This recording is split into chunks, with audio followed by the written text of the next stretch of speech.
You're immersed into that feeling of sport with your friends, your teammates. You're part of something bigger than yourself. You're a cog as part of an engine, and you're working towards a unified goal.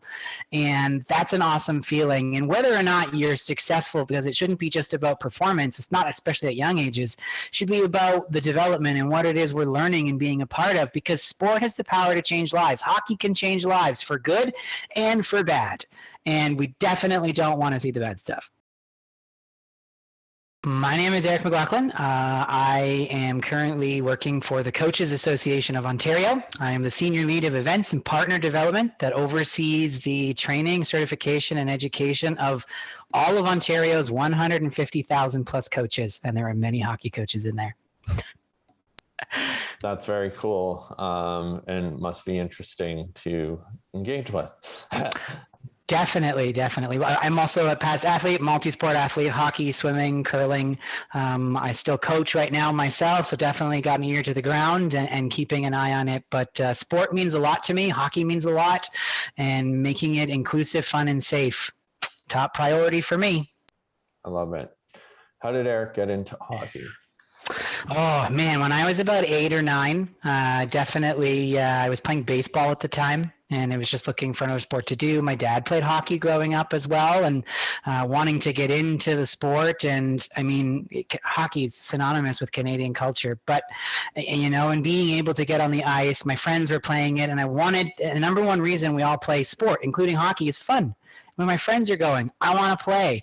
I wasn't very good, but that didn't matter to me. I had supportive coaches who supported me. I never really figured out, I remember when I was young, stopping and starting very, very well. I used to just run into the boards. I remember my first year when I was about 8 or 9, and I kept going up until my teenage years. And then, you got to make a decision as to what you want to do. And there were some other things in the sport that, just weren't settling with me. But I love what the game represents and what all sport represents for people, and it needs to continue to represent the positive things that we know it should be.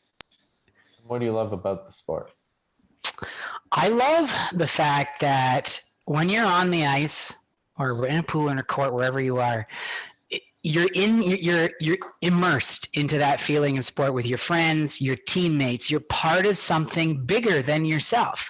You're a cog as part of an engine, and you're working towards a unified goal. And that's an awesome feeling. And whether or not you're successful, because it shouldn't be just about performance, it's not, especially at young ages, it should be about the development and what it is we're learning and being a part of, because sport has the power to change lives. Hockey can change lives for good and for bad. And we definitely don't want to see the bad stuff.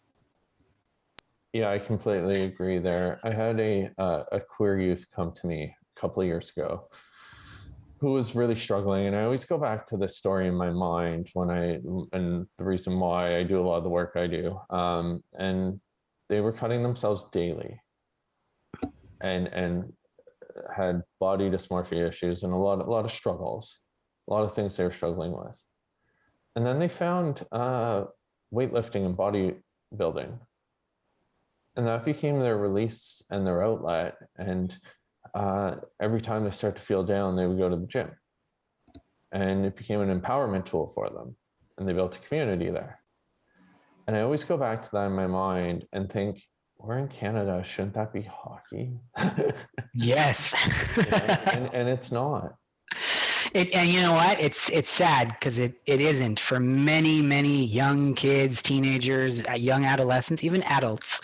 That sense of fostering inclusion and belonging to something where you can just be yourself and be accepted for who and what you are and what it is you do. And you just want to play the game.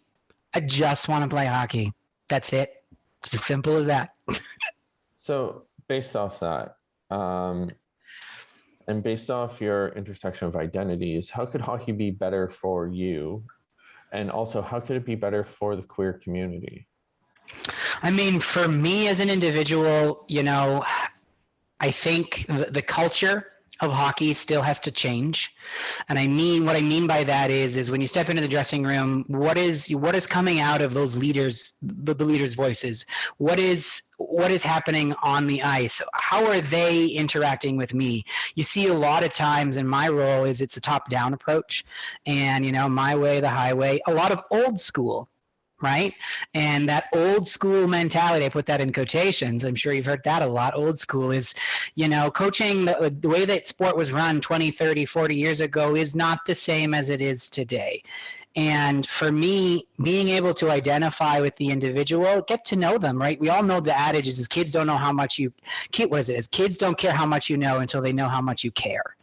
And that's a big thing for me that I wish hockey continued to give more of to someone like me, as well as for queer youth out there, right? You said it before, we're looking for a community to just belong and play the game we love so much. And why is that so difficult? And we need to put everything else aside because nothing else matters. I just want to be on the ice. It honestly bothers me so much when we talk about, performance being the first thing, or especially at young ages, and very masculine culture that doesn't need to be there. I shouldn't be afraid to walk into the dressing room and just be who I am. So in saying that, what keeps you in hockey, both professionally and also as somebody who loves the sport? Oh, what keeps me in it? Hope. Hope that I can change the world. Hope that I can make a difference. Hope that I can, for me, I'm very much a glass half full thinker. So, I look at the positive experiences that have been there, and there are plenty of positive experiences in my life, your life, and lots of people's lives. And it just sucks when the bad times overshadow a lot of those times, and we dwell on the bad times where we've had negative experiences with being gay in the locker room and not having to know how to deal with that, or a coach or a leader not respecting that, or not having to deal with that and just kind of rubbing it off. And macho culture, right? It's just why do I keep going back to it is because it actually is a good place. It's supposed to be a good place, and the fact that I can be there and make that difference for someone else is why I'm still there and why I still want to keep going. Because when we all experience the negatives, we're trying not to have that be passed down to somebody else, and that's why I'm still there. I love it. You mentioned hope. What gives you hope for queer people in the sport going forward? Man, people like you. I mean, that's very, I know that's kind of cliche, but people like you that continue to lead the charge and give voices. All of the people that you're interviewing for this, right? We're all people who love the sport, who work in sport, watch sport, spectate. We all love it and what it is, and continuing to amplify our voices that sport is home for us, and it's still a place for us, and it's not meant to be excluded from us. And if we don't have hope, what else is there?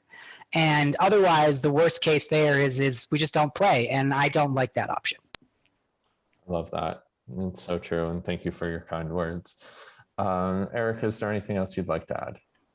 I just want to add that, I think for all sport, and anyone participating as a parent, as a coach, as an athlete at any age, that, really understand, why the people you're working with and why you're participating, why are you there, and really understanding people, right? Sport is about people and humans and just being us.